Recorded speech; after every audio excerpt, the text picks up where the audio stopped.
Hello student, आज का topic है structure and bonding in xenon tetrafluoride. Xenon एक नोबल गैस है और नोबल गैस हमने पढ़ा है क्या होते हैं, अनरिएक्टिव होते हैं। लेकिन जेनॉन जो होता है उसकी ionisation energy comparatively other elements के लो होती है उसके ग्रुप में, इसलिए इसके कंपाउंड को डिस्कवर किया गया। तो जेनॉन के कुछ ऑक्साइड की डिस्कवरी हुई, जेनॉन के कुछ फ्लोराइड की डिस्कवरी हुई।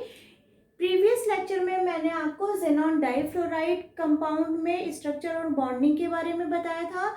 इस लेक्चर में मैं आपको जेनॉन के टेट्राफ्लोराइड स्ट्रक्चर के बारे में बताने जा रही हूँ। तो अगर हम जेनॉन का देखें तो जेनॉन का जो जनरल कॉन्फ़िगरेशन होता है नोबल गैसेस का, उनका जो जनरल कॉन्फ़िगरेशन होता है वो होता है NH2NP6। मतलब ओवरऑल देखा जाए तो इनके आउटर शेल में 8 इलेक्ट्रॉन होते हैं। तो अगर हम जेनॉन का देखें तो जेनॉन में आउटर शेल में कितने इलेक्ट्रॉन होते हैं, 8। कितने हैं देखो, 1 2 3 4 5 6 7 8। अब इससे 4 फ्लोरीन एटम आके कंबाइंड हुआ है तो हमारे जो दो इलेक्ट्रॉन थे ये इस 2 फ्लोरीन एटम के साथ इन्वॉल्व हो गए और यहाँ पे जो 2 इलेक्ट्रॉन थे वो इस फ्लोरीन एटम के साथ बॉन्डिंग में इन्वॉल्व हो गए। तो अब टोटल कितने लोन पेयर बचे हमारे पास, 1 और 2। ओके, तो अगर हम देखें तो यहाँ पे सिग्मा बॉन्ड बन रहा है, यहाँ पे भी सिग्मा बॉन्ड बन रहा है, यहाँ पे भी सिग्मा बॉन्ड बन रहा है, यहाँ पे भी सिग्मा बॉन्ड बन रहा है। तो इस डायग्राम को देखते हुए हम क्या देख सकते हैं कि जो जेनॉन होता है उसमें सिग्मा बॉन्ड पेयर कितना है, 4। और इसमें लोन पेयर कितना है, इसमें लोन पेयर है आपका 2। तो टोटल कितने हो गए आपके पास, 6। अगर इसका हम हाइब्रिडाइजेशन देखें तो हाइब्रिडाइजेशन हम कैसे कैलकुलेट करते हैं, bond pair plus lone pair. तो इसमें बॉन्ड कितने हैं, 4 और लोन पेयर कितने हैं, 2। तो टोटल कितने हो जाएंगे, 6। और 6 के लिए जो हाइब्रिडाइजेशन हो जाता है वो होता है sp3d2।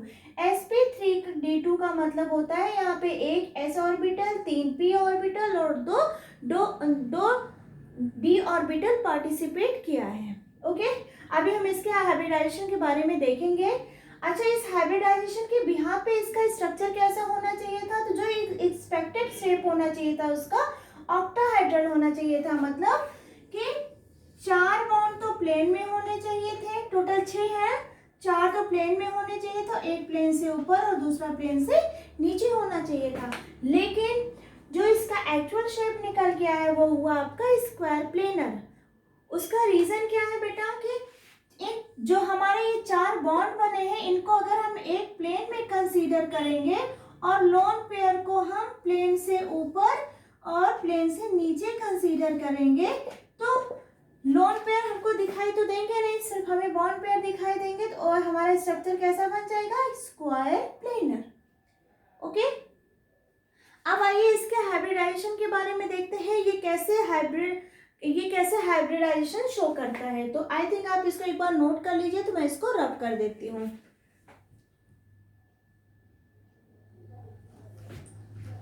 तो मुझे इसको रब करना चाहिए, मैं इसको रब कर देती हूँ। अगर मैं इसका हाइब्रिडाइज्ड स्ट्रक्चर बनाऊं तो इसका स्ट्रक्चर कैसा बनेगा, मैं पहले क्या लिखूंगी, जेनॉन का एटॉमिक नंबर कितना होता है, 54। तो मैं पहले क्या लिख सकती हूँ, xenon in ground state electronic configuration. तो इसका ग्राउंड स्टेट इलेक्ट्रॉनिक कॉन्फ़िगरेशन क्या हो जाएगा, 5s2 5p6 और 5d0। अब मैं क्या लिख सकती हूँ, xenon orbital diagram. Orbital diagram अगर मैं इसका बनाऊं तो ये क्या हो जाएगा, ये s का हो जाएगा, ये हमारा p का हो जाएगा और ये हमारा किसका हो जाएगा, d का। 1 2 3 4 एंड 5।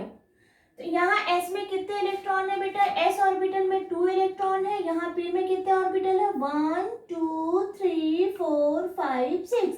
g में यहाँ पे कोई इलेक्ट्रॉन नहीं है, क्योंकि हमें फ्लोरीन एटम से रिएक्शन कराना है जेनॉन के साथ। तो हमें कुछ ऐसा करना पड़ेगा कि कि हमें इसको अनपेयर्ड करना पड़ेगा। अनपेयर्ड करने के लिए हम क्या करेंगे, हम इसको एक्साइटेड स्टेट में लाएंगे। एक्साइटेड स्टेट में आने के बाद ये वाला इलेक्ट्रॉन जंप करके अपने बगल वाले ऑर्बिटल में चला जाता है। तो इसको कैसे लिख सकते हैं, इसको हम लिख सकते हैं xenon in first excited state. First excited state में इसका जो डायग्राम बनेगा, एस में तो 2 इलेक्ट्रॉन रहेंगे, अब पी में टोटल 5 इलेक्ट्रॉन हो जाएंगे, 5। ओके, क्योंकि एक इलेक्ट्रॉन जंप करके डी में चला गया है। ठीक, अब देखो यहाँ पे 2 अनपेयर्ड इलेक्ट्रॉन हो गए, तो अब 2 फ्लोरीन एटम आके यहाँ पे क्या हो सकते हैं, बॉन्ड फॉर्म कर सकते हैं। लेकिन यहाँ xenon के साथ कितने फ्लोरीन एटम है, 4। तो इसका मतलब हमें अभी एक एक्साइटेड स्टेट और लाना पड़ेगा, जिससे ये वाला इलेक्ट्रॉन जंप करके इस वाले ऑर्बिटल में चला जाए, तो हमें 4 अनपेयर्ड इलेक्ट्रॉन मिलेंगे या 4 अनपेयर्ड ऑर्बिटल मिलेंगे। तो हम कैसे लिख सकते हैं, हम इसको लिख सकते हैं xenon in second excited state. Second excited state में एस में तो 2 इलेक्ट्रॉन रहेंगे, पी में आप कितने इलेक्ट्रॉन हो जाएंगे, 1 2 3 4, और डी में आपके 2 इलेक्ट्रॉन, 1 and 2। अब देखो हमारे पास चार क्या हो गए, हमारे पास 4 अनपेयर्ड इलेक्ट्रॉन हो गए। अब फ्लोरीन एटम इस पे आके डायरेक्टली अटैक नहीं करेगा, उसके लिए क्या होना चाहिए, ये भी पी ऑर्बिटल का, ये पी ऑर्बिटल का एलिमेंट होता है, तो क्या करेगा, इसको सेम एनर्जी लेवल में हमें इन सभी ऑर्बिटल्स को लाना पड़ेगा। एस ऑर्बिटल की एनर्जी डिफरेंट होती है, पी की डिफरेंट होती है और डी की डिफरेंट होती है, तो इनके एनर्जी लेवल को सेम करने के लिए हम इनका हाइब्रिडाइजेशन करा देते हैं। तो हाइब्रिडाइजेशन में कौन कौन से ऑर्बिटल पार्टिसिपेट करेंगे, एस, पी के कितने ऑर्बिटल, 3, और डी के कितने ऑर्बिटल, 2। तो जब हम इसका हाइब्रिडाइजेशन कराएंगे तो जो हमें हाइब्रिड ऑर्बिटल मिलेगा, वो हमें कितने ऑर्बिटल हाइब्रिड ऑर्बिटल मिलेंगे, 1 2 3 4 5 6। तो 1 2 3 4 5, ठीक, और कितने अनहाइब्रिड ऑर्बिटल मिलेंगे हमको, 3। ठीक, तो यहाँ पे कितने इलेक्ट्रॉन हो जाएंगे, 1 2, यहाँ पे 1 2, यहाँ पे 1 1 1 1। अब क्या होगा, अब फ्लोरीन एटम, क्योंकि इन सभी का एनर्जी लेवल क्या हो गया है, सेम हो गया है, तो अब फ्लोरीन एटम सिग्मा बॉन्ड के थ्रू इससे बॉन्डिंग कर लेगा। ओके, तो आई थिंक आपको ये चीज समझ में आई होगी। यहाँ पे हम लिख सकते हैं, एक सेंटेंस ऐड कर सकते हैं कि xenon in sp3d2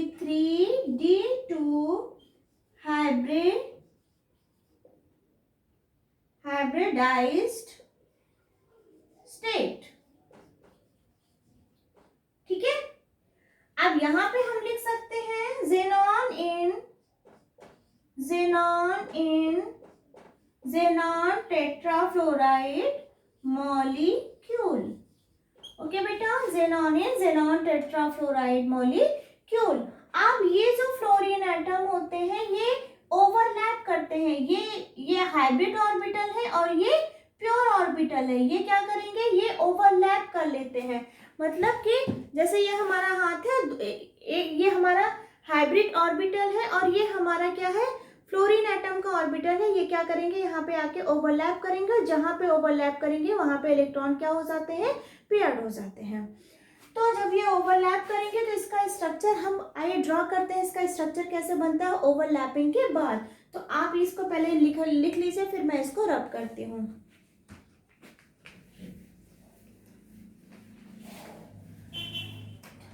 तो अगर हम xenon का डायग्राम ड्रॉ करेंगे तो xenon का डायग्राम कुछ इस तरीके से होगा।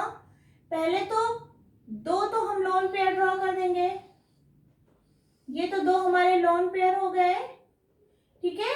और ये जो हमारे इधर होते हैं जो बॉन्डिंग में पार्टिसिपेट करते हैं ऑर्बिटल्स, ठीक है, इनमें जो p ऑर्बिटल, पहले तो इनमें कितने कितने इलेक्ट्रॉन है, 1 1 1 और 1। तो जो हमारा p ऑर्बिटल आता है f का, ये फ्लोरीन एटम है, फ्लोरीन का जो इलेक्ट्रॉन है वो आके इसके साथ क्या हो जाता है, पेयर्ड हो जाता है। ये हमारा क्या है, फ्लोरीन एटम।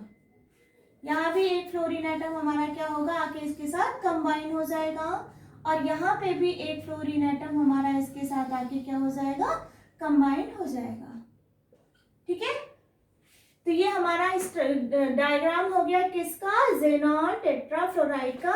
ये हमारे 2 लोन पेयर हैं और ये हमारे 4 बॉन्ड पेयर है। तो आई होप आपको ये चीजें समझ में आई होंगी। इसको हम कुछ इस तरह से भी ड्रॉ कर सकते हैं। इसको हम ड्रॉ कर सकते हैं कैसे, इसको हम ऐसे भी ड्रॉ कर सकते हैं, ज़ेनॉन ये हमारा लोन पेयर है और हमारा ये जो बॉन्ड पेयर है कैसे है, ऐसे। तो इसका जो शेप बन के आ रहा है वो कैसा दिख रहा है आपको, इसका ये जो शेप बनकर आ रहा है वो आपको दिख रहा होगा I think square planar shape. I hope आपको ये चीज समझ में आई होगी। ये हमारा स्ट्रक्चर था ज़ेनॉन टेट्राफ्लोराइड का। Thank you.